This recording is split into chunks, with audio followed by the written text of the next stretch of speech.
Por favor, pasar al frente.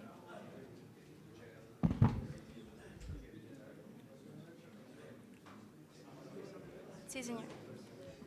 Marcelo Elizalde Martel, abogado, magíster en Derecho Público y diplomado en la Universidad de Lleida, Cataluña, España, en Derecho y Política Contemporánea.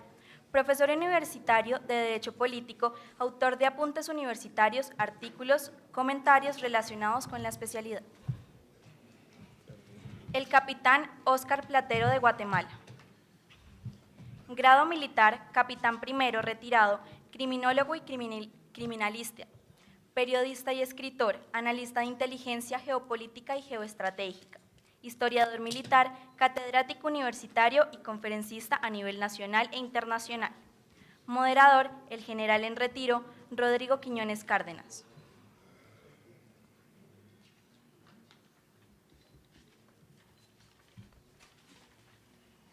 Brigadier General Infantería de Marina de la Armada Nacional, administrador de empresas, profesional en ciencias navales y abogado.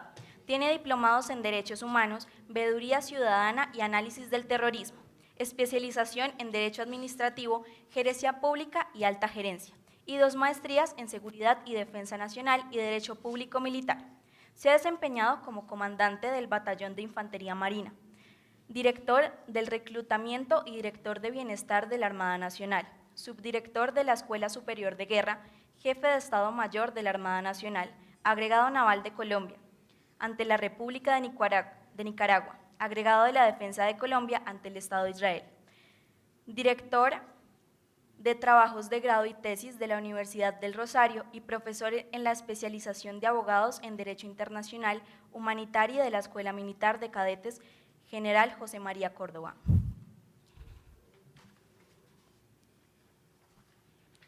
Al final, discusión y preguntas. Podemos empezar.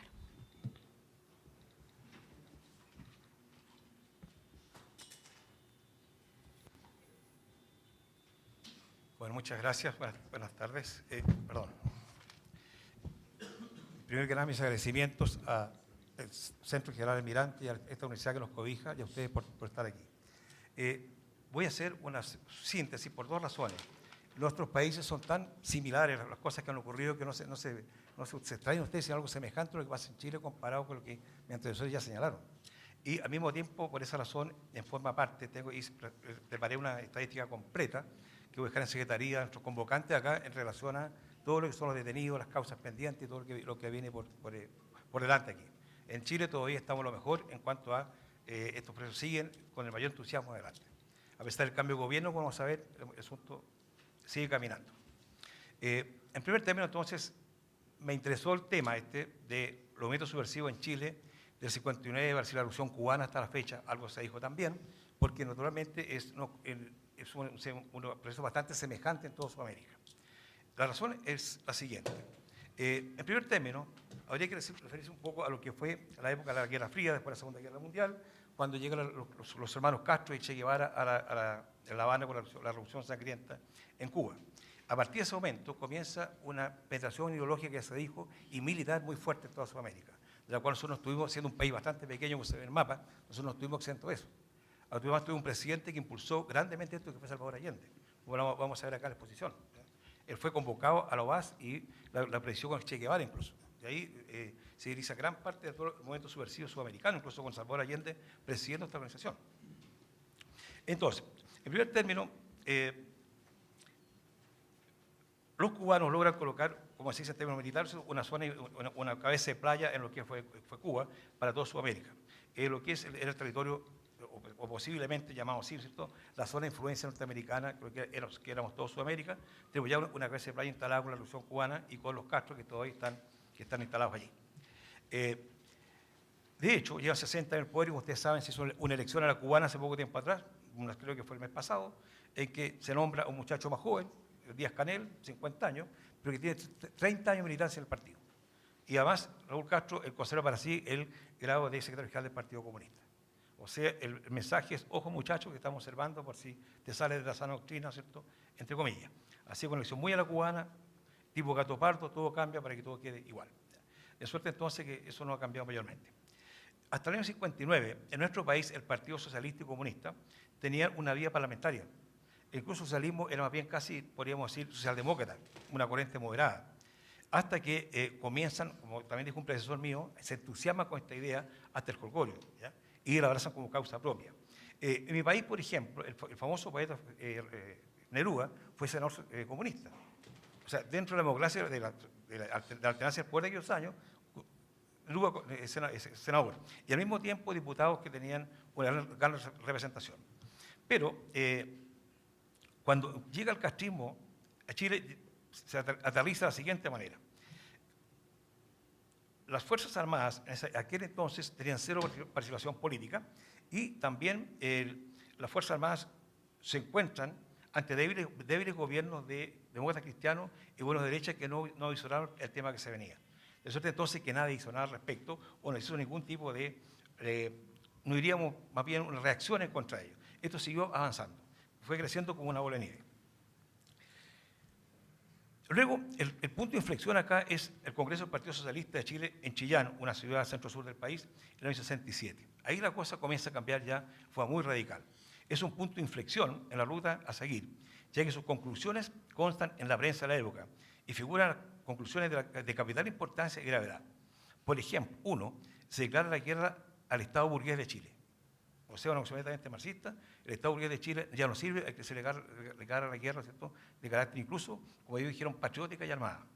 En segundo lugar, se legitima la vía de acceso armado al poder. En ese congreso estaba Salvador Allende, no era el secretario general del Partido Socialista, pero sí estaba. Y al poco tiempo Salvador Allende señala una famosa frase que la ex Unión Soviética, está hablando de la URSS de aquellos años, es la hermana mayor de Chile. O sea, nosotros debíamos mirar a la Unión Soviética como nuestra hermana mayor. Esa es la idea del señor que llegó a ser presidente de Chile. Y él, cuando él llega a la presidencia, dice inmediatamente que va a ser un régimen de carácter marxista-leninista. Y recordando que él venía de un partido más bien casi socialdemócrata, ¿cierto? Pero ya con la Revolución Cubana encima, estaba lanzado en esta idea. Entonces ya dijimos, los partidos adoptan lucha netamente revolucionaria. Incentiva la escalada en todos los frentes. Allende fue presidente del Partido Socialista, luego senador de la República y presidente del Senado. Como senador, como lo que yo decía, y como senador es convocado a Cuba a la creación de la OAS y asume la presidencia, secundado por el Che Guevara, para coordinar la lucha subversiva en toda América del Sur, para crear los focos, como decía Guevara, los focos haciendo 100 Vietnam en la cordillera de los Andes. Esto fue por allá por el año 65. Así Allende asume el rol de protector de la Revolución Sudamericana y más que protector de impulsor de ella. Por ejemplo, recibe y protege en Santiago a los guerrilleros que acompañaban al Che Guevara. Cuando Guevara fue ejecutado en Bolivia, llegaron 4 guerrilleros a Santiago de Chile, huyendo naturalmente. Él los toma en un avión pagado por el Estado de Chile y los lleva a la isla de Tahití para irse a marcar con rumbo desconocido. Y dice que lo hace porque los considera idealistas de la revolución, ¿no? A sabiendas que esta gente había matado una gran cantidad de soldados bolivianos en ese país, en Bolivia, en la sierra. Ante este apoyo del senador surgen movimientos revolucionarios, como el MIR, que significaba Movimiento Izquierda Revolucionario, del cual su sobrino, Pascal Allende, era uno de los principales líderes.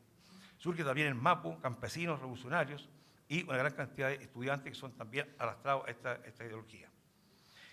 Los partidos socialistas y comunistas pasan a la ofensiva enviando militantes al exterior, o sea, ya vamos avanzando un paso más, para adiestramiento político militar, en guerrilla urbana y rural.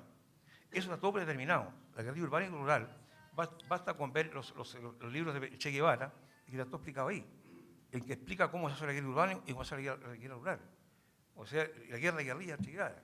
Eso la memoria de Guevara casi son pamplinas. El libro importante es la guerra de guerrilla. Cómo se hace la guerra en la ciudad, cómo se hace la guerra en el campo, está explicado ahí en detalle. Esto ya era muy conocido por ellos. Comienzan los secuestros extorsivos, los sabotajes, el asesinato y la violencia. Así llegamos a años 70 con un país totalmente dividido y polarizado. Allende triunfa con apenas un 36,7% de los votos. Aquí hay otra, diríamos, historia, ocultamiento histórico. Allende saca electoralmente, en las frías cifras, 36,7% de los votos. La Constitución decía que si ningún presidente lograba la mayoría absoluta, decidió el Senado. Y decidió el Senado. Entonces, por eso la izquierda lo llama el senador constitucional de Chile. Sí, porque lo decía la Constitución. Pero en las cifras sacó el 36,7% de los votos. No más que eso. Y con ese 36,7% sigue implementando esa lucha cada vez más cruenta. Y señala, cuando asume la presidencia, que su gobierno es marxista-leninista y que por lo tanto iniciaron una revolución de carácter marxista, con resultados fueron desastrosos. Para no alargarnos más, fueron idénticos a Venezuela. O sea, el que Venezuela hoy día fue el gobierno de Allende en Chile. Algo personal me tocó a mí conocerlo, en la medida que con mi único hermano teníamos que hacer también las filas y las cuadras, como decimos allá, para conseguir algo de pan, un pollo, una cosa para muerto, porque no había. Perdón. A nosotros, los chilenos, nos da mucha pena Venezuela, porque eso lo vimos. Eso está vivido y fue muy duro para nosotros. Disculpen, perdón. Después del gobierno de Allende, nos pasamos a la subversión en la época del gobierno militar. Esta escalada continuó. Desde el mismo momento en que asume la Junta Militar de Gobierno, comienza la oposición política a unirse contra el gobierno de las Fuerzas Armadas. Los enemigos irreconciliables de Allende se transforman por arte de magia en aliados. Por ejemplo, un disímil partido comunista con una democracia cristiana. O sea, un partido que se denomina humanista cristiano con el Partido Comunista, todos unidos en contra del gobierno militar. Realizaron vacías protestas para intentar derribar al régimen. Al mismo tiempo se articulan diversos movimientos terroristas con el mismo propósito. Uno de ellos es el Frente Patriótico Manuel Rodríguez, nacido del Partido Comunista, siendo el brazo armado militar de este partido. Entre ellos, su coordinador era un señor de apellido Teller, que tal como se dijo en mis amigos de Uruguay y otros más, hoy día es diputado de la República. O sea, el mismo que alentó los crímenes, el mismo que el brazo armado del Partido Comunista con Frente Manuel Rodríguez era el enlace, hoy día es diputado. O sea, llegó al Congreso. Por la pasividad de muchos gobiernos de partidos que nada más que nada la democracia cristiana, entre otros. En el 85, este grupo marxista, preparado militarmente en Cuba y en Bulgaria, por allá venían todos estos combatientes, desarrollaron lo que se llamó la guerra total e insurreccional al régimen, comenzando por una ola de atentados dinamiteros, asesinatos de policías, mataron alrededor de 189 policías. Ayer llamamos carabineros, los policías acá, fueron 189 asesinados. La Fuerza Armada o la policía no hizo mayormente aquello, pero deben guardar silencio, como todos sabemos, pero la cantidad de muertos que ellos guardan es esa.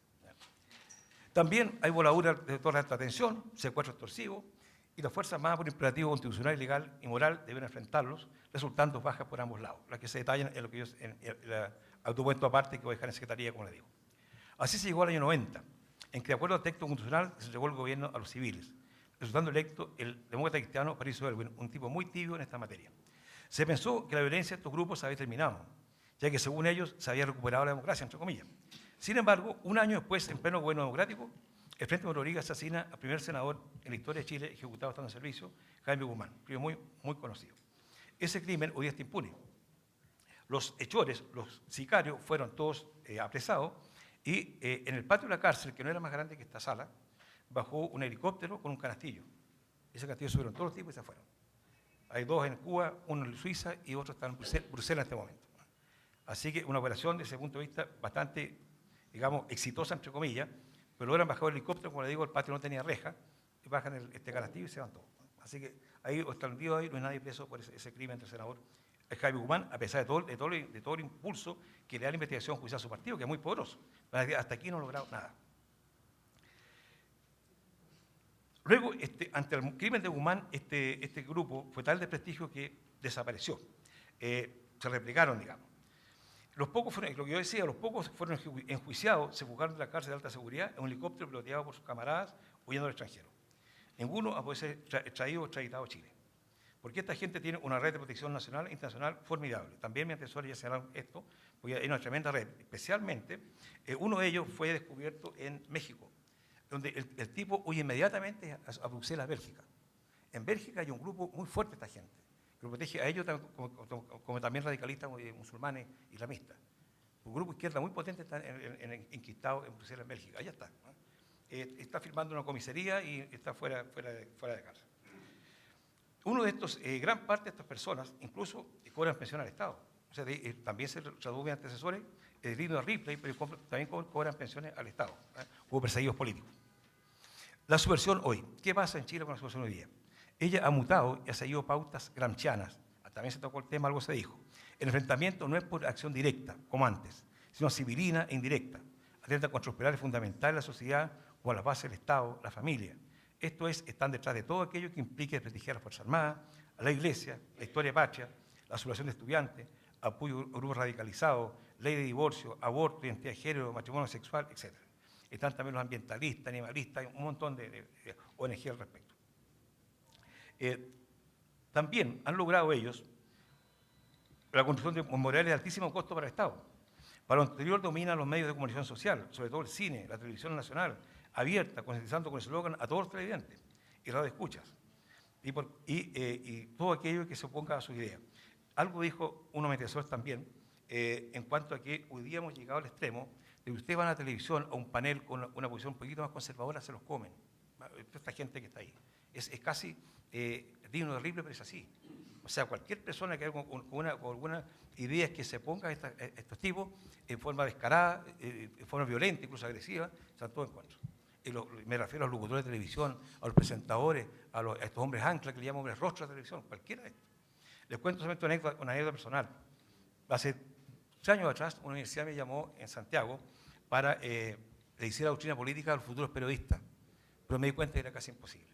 Ya venían del colegio ya con todo tipo de eslogan y doctrina, así que le dije a la universidad, en realidad estos chicos elegidos a la edad que tienen, es casi imposible, digamos, enredarlo en la sana doctrina nuevamente. Y hoy día lo veo en televisión, en las condiciones que yo les decía, totalmente izquierdizado y muy violento y muy agresivo en contra de cualquiera que se vaya a oponer a su designio.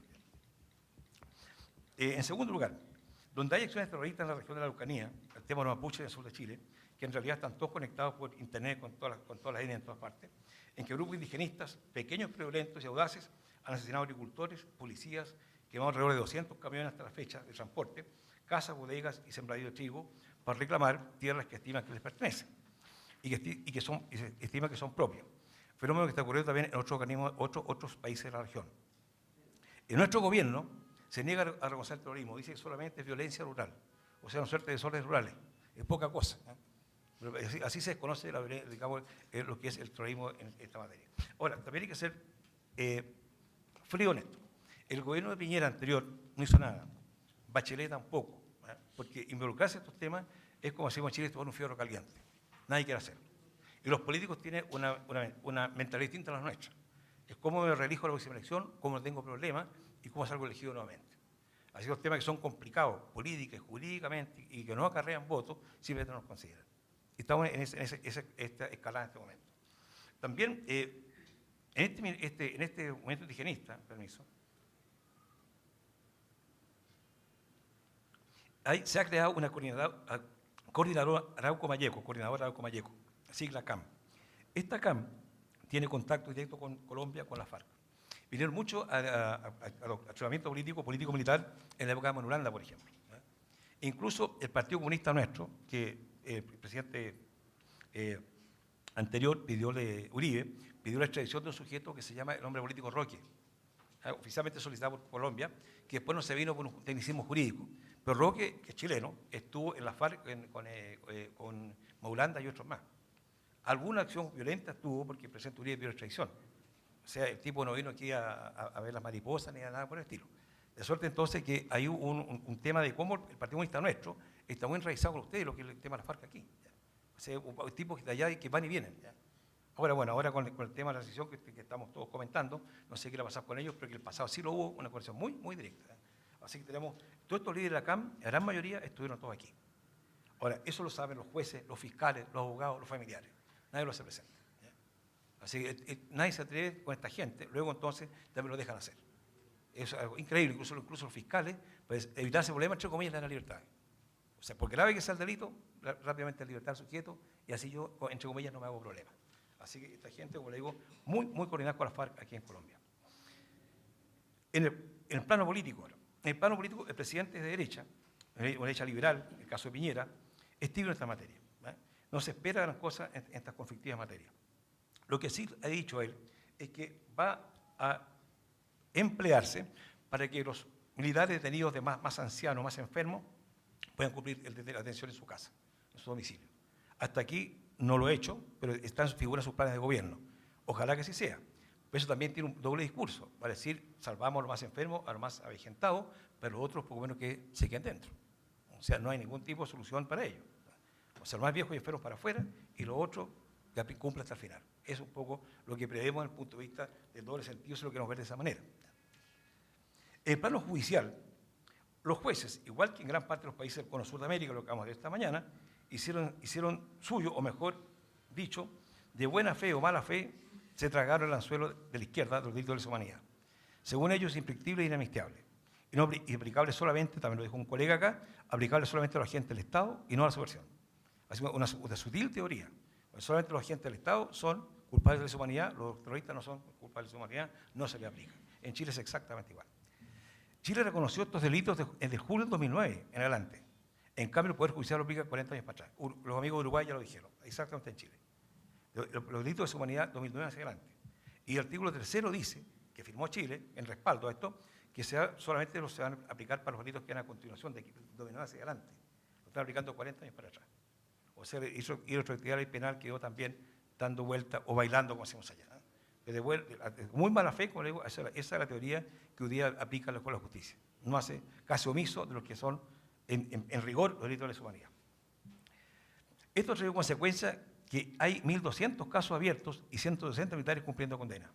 Muchos falleciendo en la cárcel sin ningún beneficio. Es más, en los últimos 2 años han fallecido 12 militares, 12. Todos ellos por razones de salud solicitaron indultos a la presidenta Bachelet y ninguno fue concedido. Todos fueron denegados. O sea, ella que es mujer, que se dice defensora de derechos humanos, no figuró ningún indulto, ninguna naturaleza.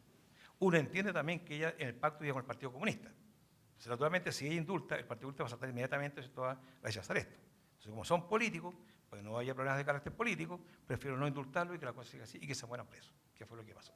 Los 4 primeros indultos presidencial, ninguno fue denegado, todos fallecieron. Hoy enfrentan juicios espurios, no se sabe cuántos miembros de las Fuerzas Armadas terminarán condenados. Están a merced de las balas de papel, mucho más peligrosas que los proyectiles normales, porque pueden transformarse en una muerte a pausa para los dichados que por mandato de la ley debieron enfrentar la subversión. Mientras los victimarios de ayer son las víctimas de hoy, también se dijo. Se han victimizado y cobran al Estado pingües pensiones. En dinero, una espiral de una locura de dinero. En nuestro país, desde 1990 a la fecha, se han pagado 3.000 millones de dólares. Ustedes son un país bastante pequeño y no muy poderoso en lo económico, pero se han pagado 3.000 millones de dólares. Esta cantidad que es sideral, incluso los colegas, los abogados que alegan en las cortes, la lanzan en la cara de los jueces, porque es real. Nadie dice nada, porque es cierto, son 3.000 millones de dólares que se han pagado a esta gente. Hay de todo tipo, así que algunos que están extranjeros también cobran, algunos terroristas también cobran, o sea, todo el mundo cobra ahí. Y antes de venirme, un organismo de izquierda de derechos humanos le presentó a un juez una petición para, esta vez con las torturas. Y la tortura eran por 9.000 personas. Chile es un país pequeño, nunca se tuvo tanta gente. Pero son 9.000 que están pidiendo como pensiones para sacar plata al Estado. ¿Qué es lo que hace el juez? Lo está pensando. Porque evidentemente un juez no creo que era de una mochila con 9.000 casos. Es una espiral de dinero esto. Hay una cantidad de ONGs que lucran con esto que es impresionante. De manera entonces que el juez está revisando esto que está todavía en carpeta, pero ya se iban a pagar a 3.000. Ahora con los nuevos somos más de 9.000. Así que el tema no es menor en cuanto a la cantidad de gente que está pidiendo beneficios del Estado para cobrar. Conclusión en el Chile de hoy. Nos encontramos con una sociedad dividida y fragmentada por estos temas de casi 50 años de ocurrido los hechos. En realidad son 43, en verdad. La odiosidad de la izquierda ha sido mantener y explotar con grandes beneficios para su sector innumerables ONGs que manejan y la derecha y las Fuerzas Armadas que lo enfrentan. En nuestro país en este minuto hay 3.000 ONG, de todo tipo. La mayor cantidad dedicada a temas de carácter político y la mayor cantidad también a temas mapuche en el sur. Todas las para el extranjero, de Alemania, de Francia. Doña Daniel Mitterrand, por ejemplo, la viuda del presidente Mitterrand, una ONG muy fanática, maneja una ONG muy importante en Francia y gran parte del financiamiento viene de ahí. Así como se nos mencionó a Soros por acá, allá nos llega el financiamiento de Daniel Mitterrand por el lado de Francia con esta ONG que ellos patrocinan. La solución sería por vía legislativa, pero la izquierda, como se dijo, tiene mayoría en ambas cámaras del Congreso, porque resultaría improbable el presidente Piñera pasar algún problema, un proyecto importante por ahí. Me explico. La izquierda presionó mucho para que hubiera el sistema proporcional. Antes había un sistema mayoritario en el cual había 2 grandes coaliciones y la izquierda costaba mucho meterse en temas vulgares. Entonces presionaron años para el proporcional. Y efectivamente ahora es proporcional. Entonces ahora están en el Congreso y ganaron las 2 cámaras. Entonces es muy fácil que no pase ningún proyecto por ahí. De manera entonces que uno se ve la luz del final del túnel, pero tenemos fe porque a pesar de todo, los buenos y los justos siempre triunfan en este mundo. Eso, muchas gracias.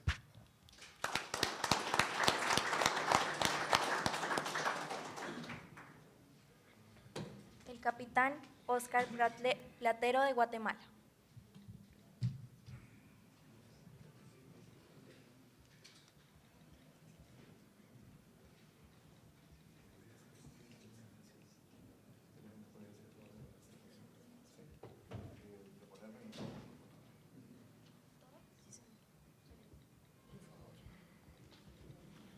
Mientras me hacen el favor, buenas tardes para todos, mientras me hacen el favor de colocarme en mi presentación, voy a tratar de dar un marco teórico o general para que contextualicemos cuál va a ser la forma de mi presentación. Como todos ustedes bien saben, los conflictos, nosotros le denominamos al conflicto, le denominamos enfrentamiento armado interno en Guatemala, y después del de Colombia es el que más tiempo duró. Fíjense ustedes que hay una similitud muy marcada en lo que es la topografía. Muy bien. En lo que es la topografía, digamos, y todo el contexto, la idiosincrasia incluso entre la República de Guatemala y Colombia. Colombia nos supera a nosotros, por supuesto, en cantidad de territorio, pero con similitudes en cuanto a la cantidad de bandidos que enfrentamos, con similitudes en cuanto a la tesis marxista-leninista, con similitudes en que fueron derrotados militarmente y con similitud en que nosotros estamos viéndonos ante una debacle política. O sea, yo creo que es de alguna manera un poco ingenuo o cándido, de alguna manera, si ustedes me lo permiten, pensar de que la guerra terminó solo con la suscripción de un documento. Esto es mucho más complejo, esto es muy difícil. Nosotros los chapines llevamos 20 años de haber firmado la supuesta paz, que fue un pacto entre élites, entre una élite política,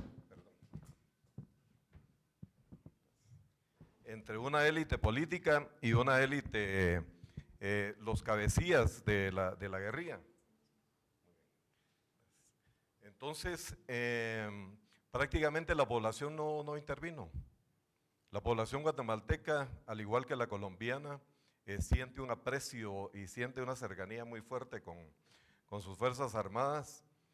De igual manera, en un plebiscito, como han visto ustedes que ha sido un denominador común en nuestro país en 1999, después de suscritos los acuerdos de paz, se sometió a una consulta popular. El no fue el que predominó.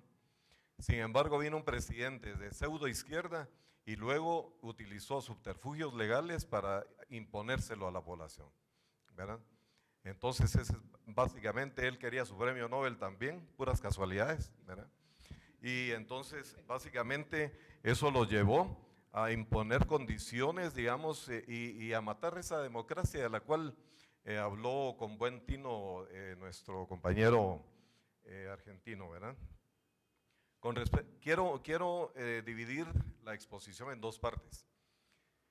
Decía Sun Tzu que conoce a tu enemigo y te garantizarás, como a ti mismo, y te garantizarás la victoria, ¿verdad? Entonces, ahora no le pongan tanta atención a lo que yo voy a decir en lo personal como servidor de ustedes, porque, por ejemplo, a la biblioteca de la Universidad Sergio Arboleda y a la biblioteca del grupo de generales y almirantes, les traje una donación de los libros que he escrito sobre el enfrentamiento armado interno. En este caso son 6 que narran prácticamente todo lo que fue, digamos, la historia del enfrentamiento, y aparte de ello, uno muy específico, que es la tesis de la farsa. Yo le denominé la farsa del genocidio en Guatemala, porque es una farsa, y es una farsa que nos han impuesto, y estoy seguro, ojalá no sea así, pero estoy seguro que pronto se empezará a escuchar por estas tierras benditas también la palabra de genocidio, y lo van a intentar manipular y van a intentar estigmatizar a las fuerzas colombianas, a las Fuerzas Armadas colombianas, como lo hicieron en su momento con nosotros. Entonces, en esa vía traje un video que fue grabado, fíjense ustedes, hace 5 años, en Cali. En ese momento, un gran delincuente, que ya van a ver ustedes la foto de este señor, si es que le cabe ese adjetivo, este prácticamente fue el segundo jefe del EGP, el Ejército Guerrillero de los Pobres en Guatemala, que fue la población más virulenta, la población más agresiva, más sangrienta, sanguinaria, y el EGP tenía una línea de masas, o sea, era una versión entre maoísta y vietnamita, ¿verdad? Muchos de los cabecillas de la subversión guatemalteca estuvieron en Libia, estuvieron en Angola, estuvieron en Vietnam. Incluso algunos de ellos participaron en el primer ciclo revolucionario, como nosotros le denominamos, en lo que fue la ofensiva del Tet. ¿Se recuerdan ustedes la ofensiva del Tet 1967? Era 68 en Vietnam del Sur. Entonces, este tipo de delincuentes prácticamente lo que hicieron es que se sentaron durante 10 años con diferentes gobiernos y ellos empezaron a dialogar, como ustedes lo van a escuchar. Pero yo quería que ustedes lo escucharan de parte de él, que vean ustedes las frases símbolo que utilizaron, que vean ustedes cómo ellos le dicen a las bases de las FARC y a los grupos de presión qué es lo que tienen que hacer para jugarle la vuelta a los acuerdos de paz, qué subterfugios utilizaron en Guatemala y cómo los pueden aplicar aquí en Colombia. Ahí habían bases también del ELN, ahí digamos, ellos han estado, delincuentes terroristas guatemaltecos han estado presentes en diferentes épocas y desde más o menos del 2012 para acá ha sido permanente. Entonces yo sugiero poner mucha atención al perfil de esta gente. Por supuesto, ustedes tienen, digamos, ya bien identificados los perfiles de los bandidos que ustedes han derrotado, pero ellos se están preparando para una ofensiva política. Ustedes van a ver posteriormente cómo él les dice cómo captar, cómo meter dentro de un bolsón a todos los grupos de presión y a todos los grupos sociales, políticos sociales, para hacer una fuerza y generar una dinámica que haga para los gobiernos de turno casi como que imposible, digamos, abstraerse de embarcarse en esa dirección. Los invito, su nombre es Gustavo Adolfo Mioño Brenner. En este caso, lastimosamente, aunque ustedes no lo crean, es un empleado del gobierno de Guatemala. Él está financiado por organismos internacionales, por Suecia, Dinamarca, etcétera, todos los que ustedes conocen. Y este señor prácticamente dirige lo que es el archivo histórico de la Policía Nacional en Guatemala. O sea, él es el que ha manipulado datos, él es el que ha manipulado memoria, él es el que ha manipulado una serie de condiciones para dar insumos para que procesen a nuestros soldados. Si como veremos al final de mi exposición, si no hay más militares presos allá es porque nosotros les hemos enseñado los dientes. O sea, básicamente nosotros nos organizamos y nosotros no estamos dispuestos a ser sacrificados, ni que nuestra historia sea sacrificada, solo porque a un grupo de bandidos y otros políticamente correctos se les ocurrió. Entonces, los invito a ver el video de Mioño y posteriormente, por favor, les sugiero ponerle atención, como digo, a algunas frases símbolo, algunas frases tipo y que podamos…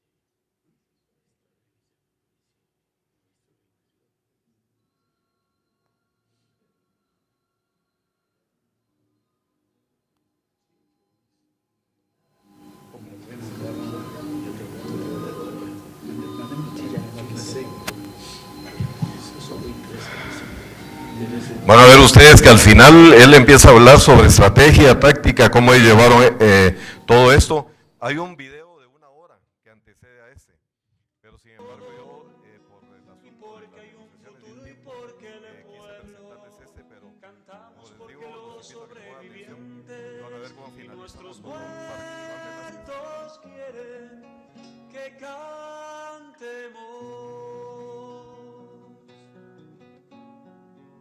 La limitación del tiempo obliga tal vez a referirme a unos 3 aspectos que son totalmente relacionados con los temas abordados por el padre Javier y por la compañera. En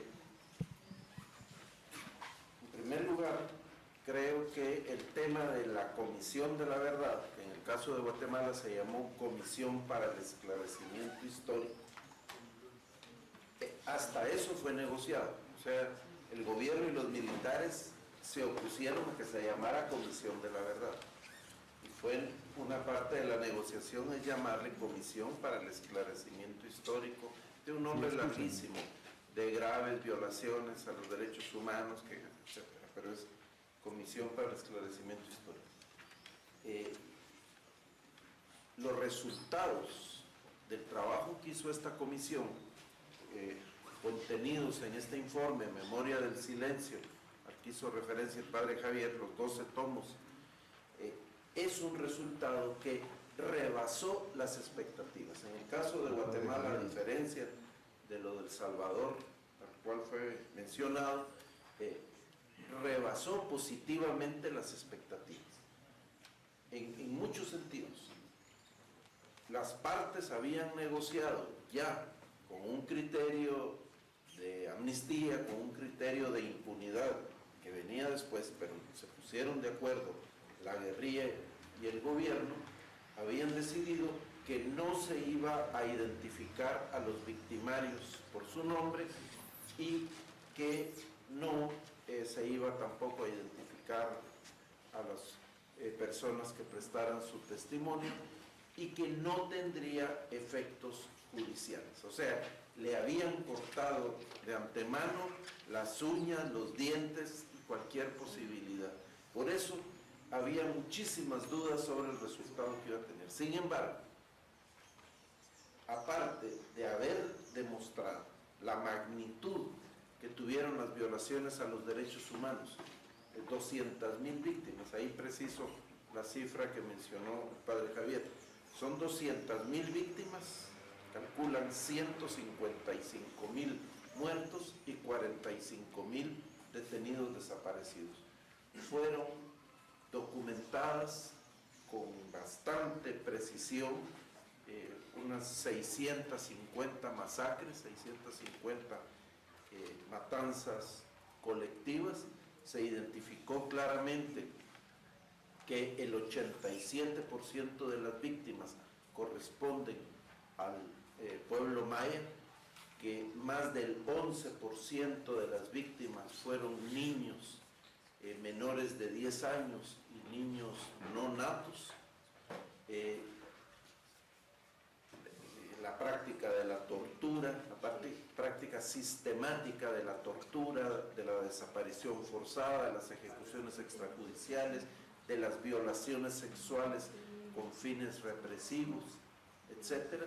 Pero algo fundamental, concluyó que en Guatemala se habían cometido actos constitutivos del delito de genocidio. Este es un elemento fundamental. Hechos constitutivos del delito de genocidio, porque se dan las causales exactas para tipificar el delito de genocidio. Este es un elemento fundamental que llevó incluso a que el gobierno de la época, en el momento en que la comisión entregó su informe, se negó a recibirlo. El gobierno del presidente Arzú se negó a recibir el informe porque habían llegado a la conclusión de que en Guatemala se había cometido genocidio. Entonces, esto es lo que ha permitido justamente llevar adelante toda una serie de procesos y con todas sus dificultades e incluso retrocesos, el juicio contra el general Efraín Ríos Montt por el delito de genocidio y delitos contra deberes de la humanidad. Entonces quería destacar este elemento porque no necesariamente una comisión de la verdad surgida en el marco de las negociaciones tiene que dar un resultado negativo. O sea, no necesariamente el resultado va a ser negativo por las limitaciones que las negociaciones le impongan. ¿Qué hay que hacer para que eso no ocurra? Esa es otra historia, pero creo que es un referente importante de la experiencia guatemalteca. Segundo elemento, las partes, o sea, la guerrilla, la insurgencia y el gobierno ejército, sí pactaron una amnistía. Y, de hecho, habían ya negociado una amnistía general que implicaba efectivamente el no juzgamiento de los crímenes del pasado. con lo cual se estaban autoblindando ahí unos y otros.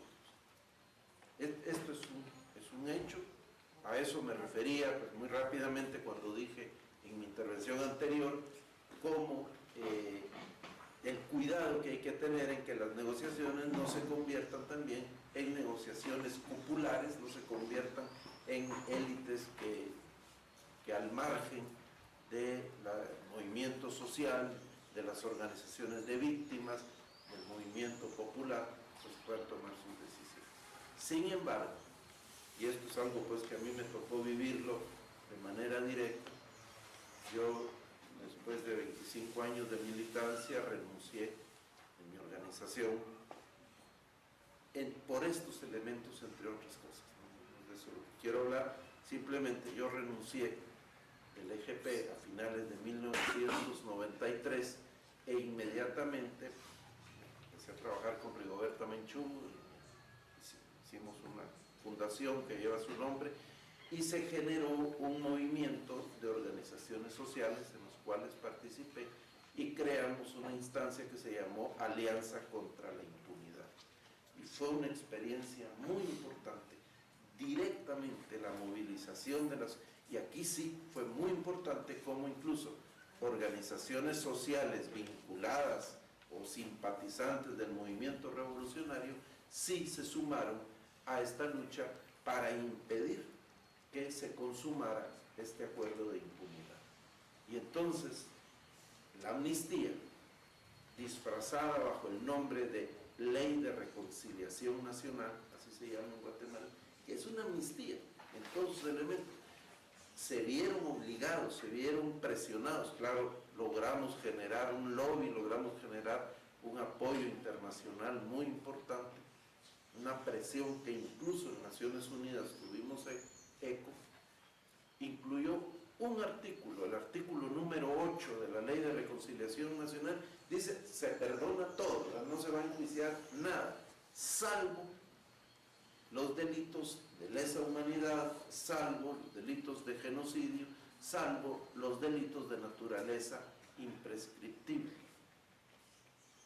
Que igual eso al final lo aceptaron y creo que juzgaron o valoraron que eso no iba a tener efectos prácticos. Y ese ha sido el asidero.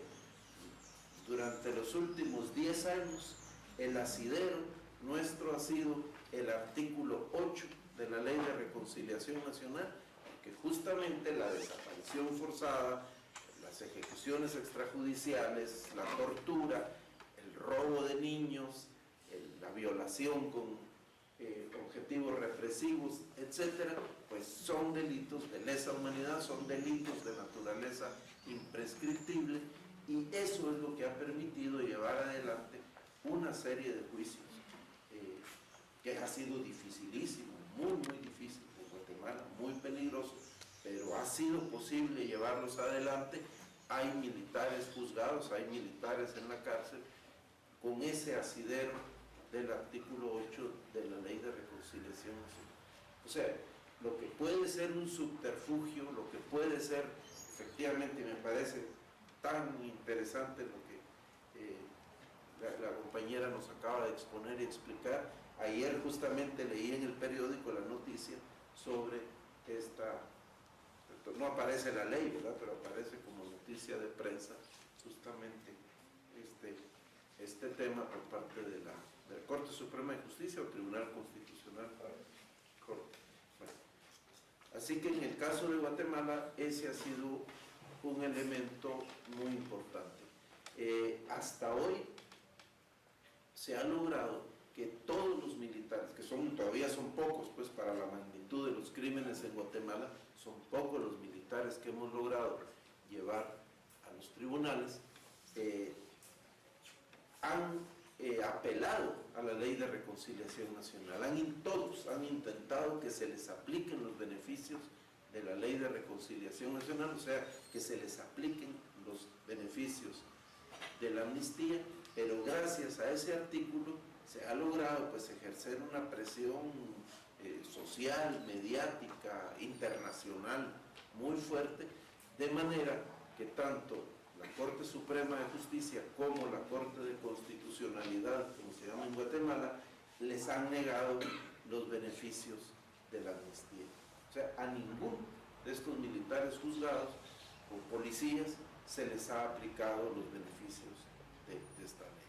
Repito, son todavía pocos casos los que se han podido llevar a juicio, pero entonces lo que quiero enfatizar es que los márgenes son limitados, los márgenes son pequeños, pero necesariamente hay que aprovecharlos, hay que ensancharlos, hay que aferrarse a las mínimas posibilidades justamente en este esfuerzo. El caso del juicio por genocidio contra Ríos Montt creo que vale la pena estudiarlo a fondo, porque es un tema que va a tener todavía repercusiones. En el caso de Colombia, seguramente en el futuro va a ser una discusión y un debate muy importante. Y ahí sí se produjo pues este año una reacción muy fuerte cuando un ministerio público digno, un ministerio público ético, valiente, como el que tenemos en la actualidad en Guatemala, encabezado por una mujer ejemplar, Claudia Paz y Paz, que es la fiscal general, que vino a cambiar muchísimas cosas. El hecho de que haya un ministerio público digno, ético, valiente, pero también un tribunal encabezado también por una mujer, por una jueza, Jazmín Barrios, que pues han hecho su trabajo, que simplemente han cumplido con su trabajo, simplemente han actuado con apego a la ley, a la ética, y eso logró, con la participación de las organizaciones de víctimas, con los testimonios, también hay un papel importantísimo de las mujeres indígenas, las mujeres sichiles, que se atrevieron a dar su testimonio frente al tribunal en el juicio, se logró la condena a 80 años de cárcel por el delito de genocidio. Esto vino realmente a generar una conmoción enorme en Guatemala, y a una serie de reacciones cerraron filas. Ahí sí cerraron filas en torno a Ríos Montt, no solamente militares, empresarios, políticos de derecha, ex izquierdistas claramente acomodados y oportunistas, que cerraron filas porque consideraron que al tipificarse, al haber incluso una condena por el delito de genocidio, se iban a abrir toda una serie de posibilidades en la búsqueda de justicia.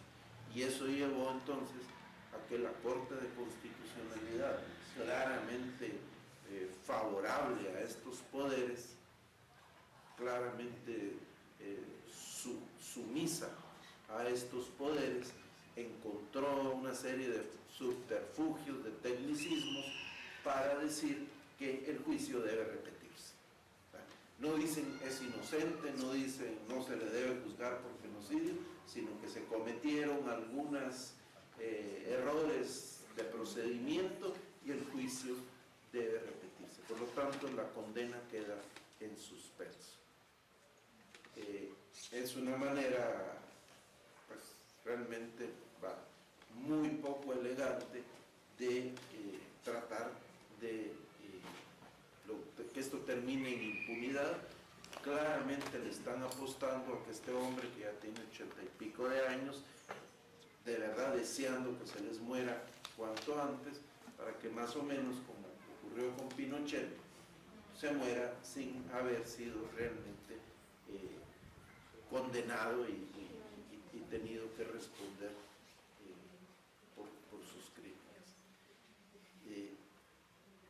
No sé, creo que esto es lo más importante que puedo mencionar, pero sí decir que si en algo han habido avances limitados, pequeños, que son muy difíciles en Guatemala, es justamente en estos esfuerzos en la lucha contra la impunidad. En en estos esfuerzos por la justicia, parte de los esfuerzos de la sociedad civil.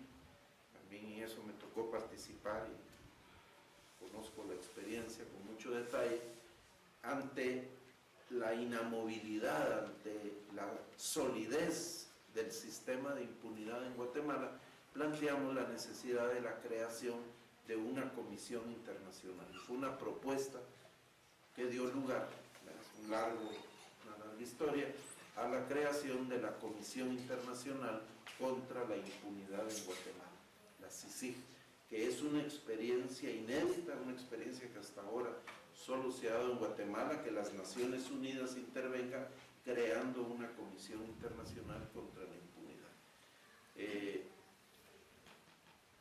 Ahora son los últimos 2 años de actividad de esta comisión, terminó su trabajo el comisionado, era un fiscal costarricense, Francisco Dalanese, y fue nombrado apenas en estos momentos por el secretario general de Naciones Unidas, es fiscal, ¿verdad?, colombiano, pues magistrado auxiliar de la Corte Suprema de Justicia, Iván Velázquez, magistrado colombiano, por supuesto ustedes conocen su historia, es interesante. Esto abre realmente esperanzas para que estos 2 últimos años de esta comisión en Guatemala ayuden justamente en la lucha contra la impunidad, aunque la CICIG no tiene mandato para juzgar los crímenes cometidos durante el conflicto armado interno, sino las estructuras de poder, las estructuras paralelas, las estructuras clandestinas de la actualidad, pero todas esas estructuras, sin excepción, están dirigidas por militares que tienen responsabilidad en los crímenes de lesa humanidad. Así que, si no se les agarra por genocidas, ojalá se les pueda agarrar por narcotraficantes o por cualquier otro delito en estos momentos.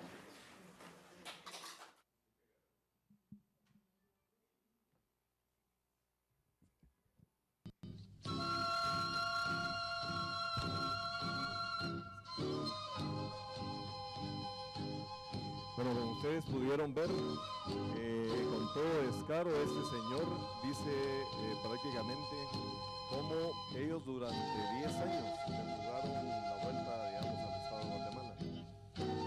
Algo que fue sintomático y que fue especial es que algunos miembros de la izquierda guatemalteca fueron involucrados de alguna manera en lo que fueron la redacción de 2 documentos.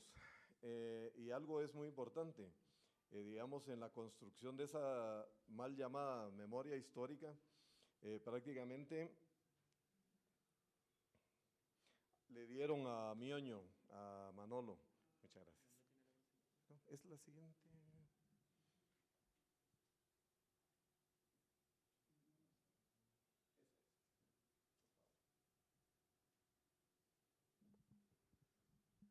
Entonces prácticamente fue un compadre hablado.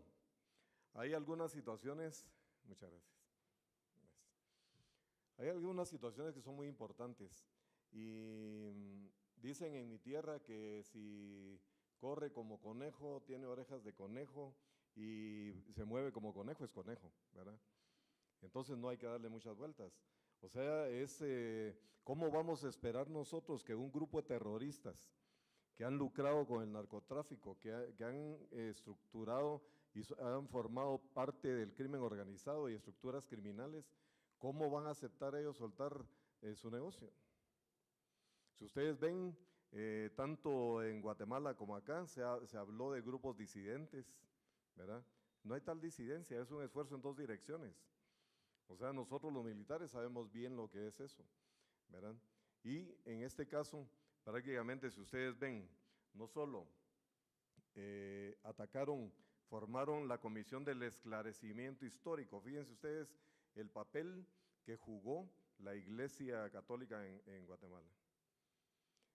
Ayer estábamos platicando con unos amigos al respecto y fue precisamente la curia Esa misma curia donde más de 19 guerrilleros murieron en combate uniformados, curas de diferentes niveles como tales y diferentes congregaciones religiosas, fue la misma, la oficina del arzobispado de la República de Guatemala, coaligada con miembros del Partido Comunista del PGT, quienes formaron, a pesar de que los acuerdos no lo permitían, no lo contemplaban, ellos se fueron por la libre y prácticamente formaron una comisión que se le denominó Proyecto Arquidiocesano de Recuperación de la Memoria Histórica, más conocido como el REMI.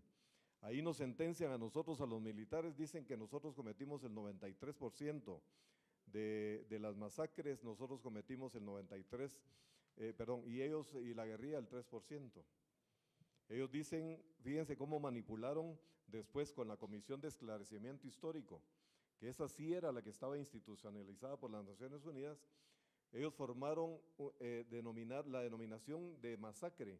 ¿Cómo tipificaron ellos masacre para el REMI y para ese documento? Un lugar en donde existiera la muerte de 4 o más personas, ellos lo tipifican como masacre. Entonces un libro de cantina es masacre también.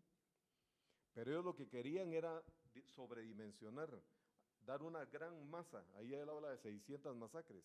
Nosotros los hemos retado públicamente a que nos den la cara, a nosotros, a los combatientes, a quienes combatimos en los frentes, contra los frentes guerrilleros y los derrotamos, que nos digan en dónde fueron esas masacres y que asignen responsabilidades. Pero lo que pasa es que ellos se fueron a la guerra de propaganda. Eso es así. Y entonces prácticamente hablan de 440 masacres supuestamente documentadas. Yo a través de mis libros ya logré establecer que de las 440 que ellos dicen, por lo menos un 90% ya están identificadas con nombres, con seudónimos, con coordenadas, las estructuras guerrilleras que operaban en el sector, y etcétera. O sea, ligarlos, pegarlos.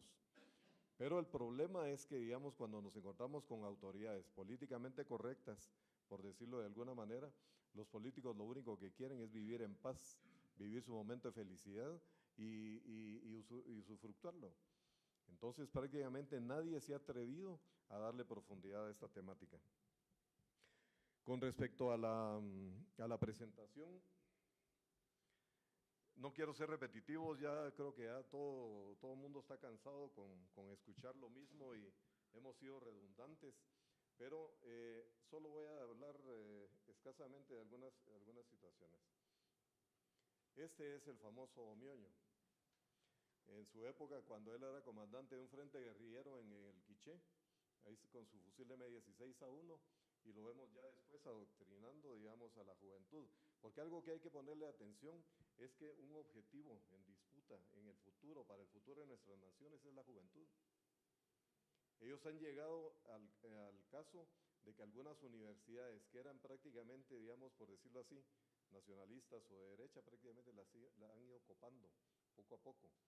Ellos pues instituyeron a través del Ministerio de Educación, digamos, las mentiras del REMI, esos fascículos y esos libelos los pusieron como parte de la historia oficial. ¿Y qué hemos hecho nosotros? Escribir, porque si no escribimos, si no hay contrapeso, si no hay contraparte, si no salimos nosotros a poner el pecho y a dar la cara y decir, Señor, eso es mentira, ellos son los que van a prevalecer, porque ellos tienen el control de los medios de comunicación. Recuérdense lo que decía Antonio Gramsci, ¿verdad? Con su famoso triángulo de Gramsci. Para copar la civilización occidental y para derrotarlas, tenemos que enfocarnos en el control de los medios de comunicación, el control de la religión y el control de la educación. Entonces ahí nace el triángulo de Gramsci. Y téngalo por seguro que en toda Latinoamérica lo están aplicando, al igual que la guerra cultural. Entonces ahí está don Mioño. Prácticamente lo que yo ya les indicaba, 20 años después, prácticamente no hay paz en Guatemala. Tenemos una sociedad polarizada. Iván Velázquez lo que hizo, prácticamente allá fue ir a hacer una coalición con la Embajada de Venezuela, con todo lo que es la cooperación internacional de los países socialdemócratas y han hecho crecer la ingobernabilidad. Ustedes dentro de poco van a empezar a oír aquí la tesis indigenista, la liberación de los pueblos, el control, digamos, de la resistencia de los pueblos ancestrales o los territorios ancestrales, y empieza a girar esa demagogia y prácticamente, ¿dónde está la nación? Nosotros en Guatemala somos 23 etnias, yo soy indígena porque nací en mi país. Entonces, ¿por qué va a venir alguien que pertenece a una etnia a tratar de defenestrarnos a nosotros en cuanto a nuestra pertenencia y nuestro orgullo ser chapines? Entonces, prácticamente ese tipo de situaciones, yo les digo, cuídense de esa tesis del supuesto genocidio, ¿verdad? Ya por ahí lo van a empezar, yo ya he escuchado cuando monitoreamos lo que está pasando por acá, vemos, digamos, cómo los acuerdos prácticamente ellos hacen, y si en este momento lo están haciendo, imagínense dentro de 1 año, o 2 años, o 5 años. Ellos los utilizan, la irretroactividad de la ley a ellos les viene del norte, no les importa. Ellos van a tratar de utilizar el Estatuto de Roma, ellos van a tratar de utilizar todo la Comisión la Corte Interamericana de Derechos Humanos es uno de sus caballitos de batalla. Entonces tenemos que pensar como latinoamericanos cómo unirnos y hacer una estrategia común de respuesta. No puede ser que un grupo de bandidos que estaban derrotados militarmente, solo porque a alguien se le ocurrió que quería un premio Nobel o varios premios Nobel en Latinoamérica, vengan y se les posesione y que ellos copen a las instituciones del Estado. No podemos perder nuestros países simplemente porque un grupo de forajidos se les dio la gana. Entonces, yo pienso que por ahí la presentación se va dentro de aspectos de lo que sucedió en Guatemala, lo que ya habíamos platicado. En todos lados se replica lo mismo. O sea, ¿para qué vamos a seguir sobre la misma dinámica si en todos lados fue lo mismo? Y se está utilizando, es parte de una estrategia internacional. Y recuérdense ustedes que la justicia transicional nace dentro de estamentos, de izquierda del Departamento de Estado. Ellos son los que nos los han impuesto. Entonces vayamos al Departamento de Estado, unámonos y hagámosle ver que los militares latinoamericanos y todos los ciudadanos latinoamericanos no estamos dispuestos a aceptar esos términos de soberanía limitada, ¿verdad? Ni mucho menos a que se nos impongan condiciones si nosotros somos países soberanos y tenemos que pelear por ello. Ahí traje algunas otras situaciones, pero todo esto les va a quedar. Esto es el marco teórico.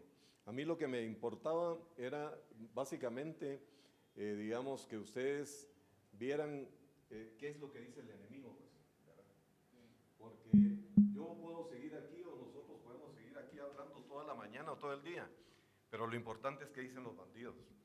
¿Cuál es su psiquis? ¿Cuál es su pensamiento? ¿Cuál es su intencionalidad? ¿Qué estrategia van a utilizar? Y como ya sabemos que son bandidos, entonces yo creo que creer en ellos es lo peor que nos puede pasar. Yo la dejo por ahí, les agradezco mucho su atención.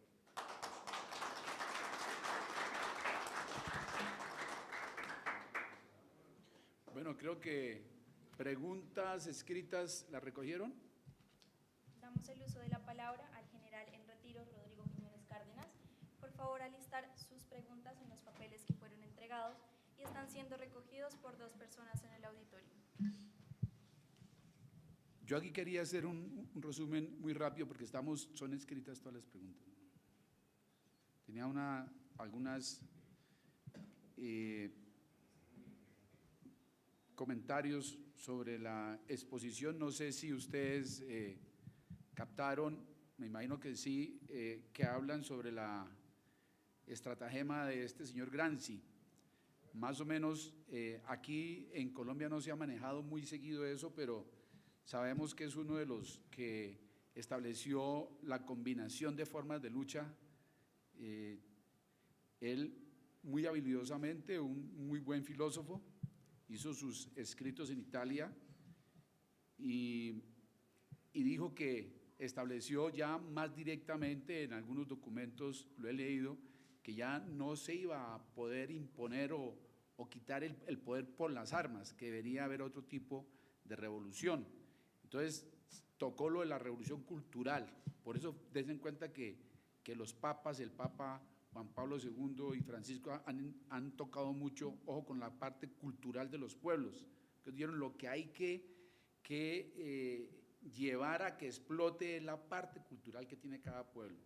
La religión, entonces saber cómo afectan la religión, por eso aparecen detrás de eso el fortalecimiento de las comunidades LGTBI, todo lo del homosexualismo, la adopción de los homosexuales de niños, el aborto, todo eso, a ver cómo acaba, eso acaba también la cultura de los pueblos, indudablemente.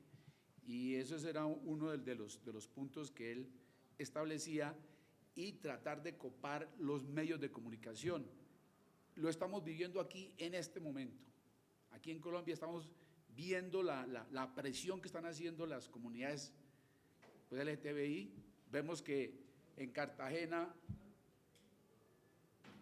por problemas judiciales, quitan al alcalde y el presidente nombra un alcalde, y ese inmediatamente en la alcaldía iza la bandera de la comunidad LGTBI.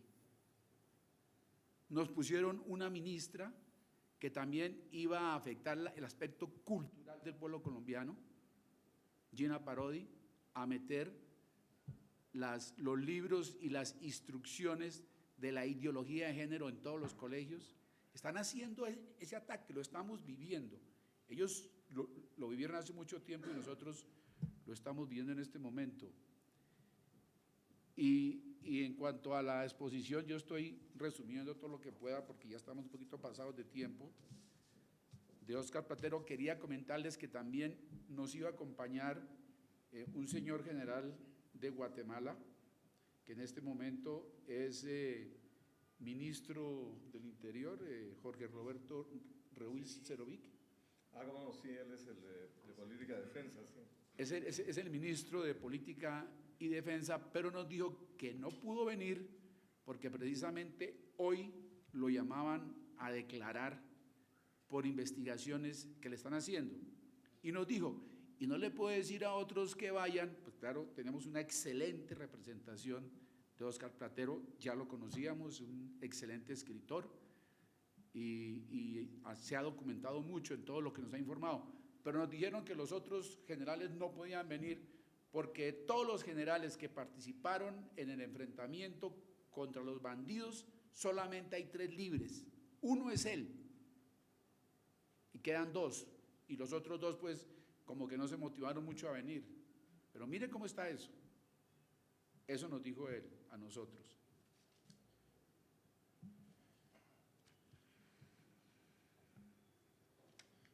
Bueno, aquí hay una pregunta que creo que es como más bien para nosotros, que dice, ¿cómo se puede hacer llegar a los jóvenes esta información? Pues yo creo que eso es, ¿no? Pues, ¿ustedes qué opinan? Pues la pregunta yo sé que es para ustedes. Pero... Ah, claro. Yo lo que les sugiero es que se empiece a crear una estrategia, digamos, para llegar a la mente de la juventud. Nosotros estamos tratando de hacerlo a nivel de los institutos de formación militar. Desgraciadamente, hasta nuestras academias militares habían sido permeadas por las mentiras de la izquierda. Ellos trataron de crear 2 ejércitos, un ejército de los malos y un ejército de los buenos. El ejército de los malos, los que vencimos a esos bandidos, y el ejército de los buenos, los puros, los limpios, los que siguen todo al pie de la letra, son los que básicamente ellos han intentado formar un parteaguas. Sin embargo, las clases en la escuela de inteligencia, las clases, digamos, en los institutos de profesionalización de oficiales, las clases, digamos, en los institutos de formación, yo creo que eso es muy importante, y salir a las universidades. Las universidades son centros de pensamiento que no se le puede regalar ese espacio a los bandidos. Nosotros somos los que tenemos la verdad, nosotros lo vivimos, nosotros luchamos y nosotros vencimos, y tenemos que vencer en la guerra política también. Le agradezco la pregunta. Yo tengo la suerte de hacer clase en 3 universidades en Santiago. Utilizo mucho este sistema con los alumnos, le hablo de Gramsci, para que despierten, abran los ojos de todo lo que ocurre allá. Gramsci en estos momentos en Chile está muy involucrado en la juventud en lo que es más que el comunismo, el enfrentamiento más bien de carácter ideológico en cuanto a los anarquistas. Tenemos anarquistas que han puesto más de 100 bombas en Santiago, en la área metropolitana, lo cual fue todo absuelto. Entonces hay que un poco darle vuelta a los alumnos, meter una buena senda, porque lamentablemente vienen, como decimos allá, vienen maleados, vienen mal de abajo. Tienen profesores que lo buscan muy mal, el profesor de arte marxista, que lo llevan a la tumba de Allende, lo llevan al memorial, o sea, de niños chicos los pasean por estos lados. Entonces el muchacho de 18, 20 años llega a la universidad, ya viene con un ánimo predispuesto contra esto. Así que la tarea es muy difícil y muy ardua. Yo me recuerdo haber visto un tema de Gramsci, en cuanto hablé del homosexualismo, y me fueron a acusar que yo era homofóbico. Afortunadamente me respaldaron en el sentido que se trataba un tema más bien de carácter teórico, pero hasta ese punto hemos llegado. Así que uno no ceja en hacerlo, pero en realidad se hace con bastante dificultad, pero hay que seguir insistiendo. Algo pues igual está pasando aquí en todas nuestras universidades, porque vemos como en universidades que uno antes creía que eran pues de derecha o por lo menos de centro, ya como decimos aquí en Colombia se han mamertizado. Yo tengo mi hijo en la Universidad de los Andes, pues hay uno que salió hace poco y hay otro que está ya como en quinto semestre y me dice que la cosa es tenaz ahí. Y en todas partes, o sea que eso está avanzando aquí. Hay otra pregunta. Sí, aquí alguien pregunta quién le hace caso a quién. Yo la realidad es que no, sí, perdón. Muchas gracias. Solamente la pregunta nomás. Debo contextualizarla. No puede porque es que no tenemos tiempo, es que nos vamos ya. Solamente la pregunta. Qué pena con usted, pero es que ya el tiempo se nos acabó. Las fuerzas militares, las fuerzas armadas del país, en nuestro país están definidas como instrumento de gobierno, un instrumento de gobierno. ¿Quién le hace caso a quién? Las fuerzas armadas de los países obedecen al gobierno de turno, producto de una clase política de la extracción que sea, o obedecen a la ética y a la moral. Esa pregunta, más que esperar una respuesta de ustedes, quiero generar un punto de reflexión. Gracias. ¿Cómo no? Yo con respecto a esto, yo lo que le podría decir es que en mi caso yo no finalicé mi carrera precisamente porque opté por lo segundo, ¿verdad?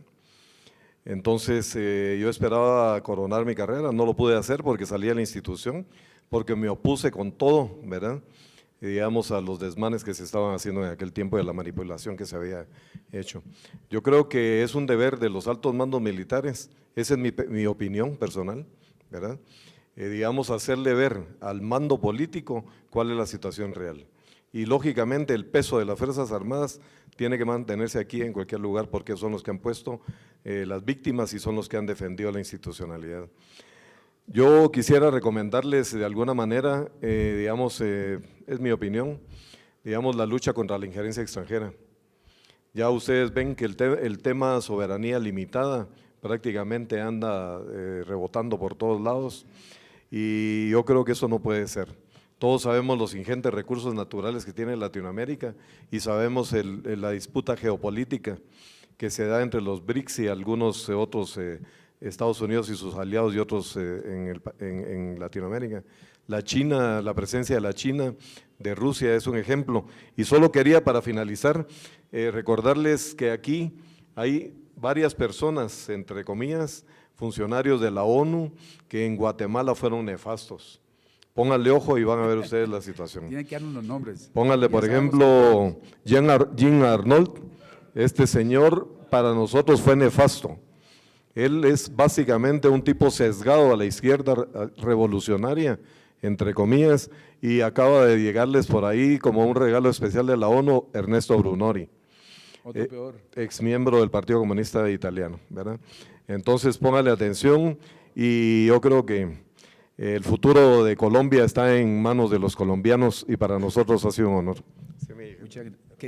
Perdón, un segundito, quería comentarles que ahora hay un receso hasta las 2 de la tarde para el almuerzo y esta tarde se continúa con algo supremamente especial que va a ser un análisis político, jurídico, que van a ser miembros especialistas con doctorados de la Universidad Sergio Arboleda a hacer un análisis de la JEP. Aquí yo creo que es muy importante, ellos además de tener su formación académica muy bien cimentada, tener doctorados en el exterior, tienen aquí un centro que se ha dedicado desde hace más o menos unos 2 años a estudiar la JEP. Entonces yo creo y les recomiendo que regresen, que va a ser muy importante escucharlos a ellos. ¿Listo? No, pero, sigue, por favor. Yo Un segundo. quiero exaltar la pregunta que hizo aquí nuestro amigo, porque él tocó algo importantísimo para lo que estamos viviendo aquí en Colombia, que es la posición nuestra que debemos tomar en cualquier momento, porque nosotros no fuimos, no salimos de la escuela militar para seguir las políticas de un gobierno. Tenemos una formación militar ética y sobre todo tenemos un deber ante Dios y ante la patria. Y los que hemos salido por no cumplirle esas órdenes al presidente de turno, yo creo que tenemos la tranquilidad de conciencia. Pero hoy en día hay muchos que nacen enmermelados, para utilizar la palabra que está de moda.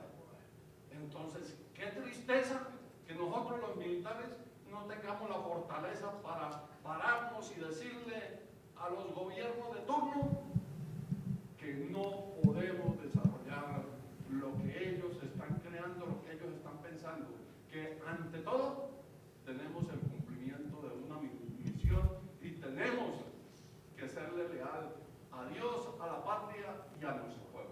Muchas gracias, general, muy amable. Damos por ¿Tienes que decir algo?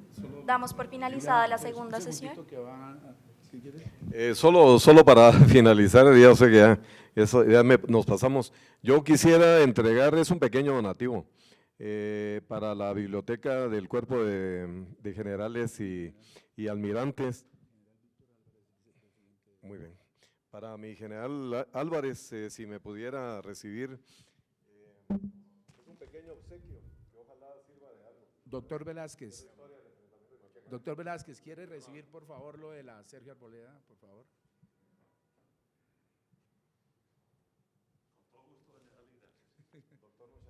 Muchas gracias. Muy amable, muchas gracias. Retornaremos a la biblioteca municipal. Damos por finalizada la segunda sesión, daremos un tiempo para el almuerzo hasta las 2 de la tarde. Y a las 5 de la tarde, inmediatamente después de la clausura del foro, los invitamos cordialmente a una copa de vino y a una degustación de quesos en el edificio del Hall 74, enfrente a la entrada principal de la universidad.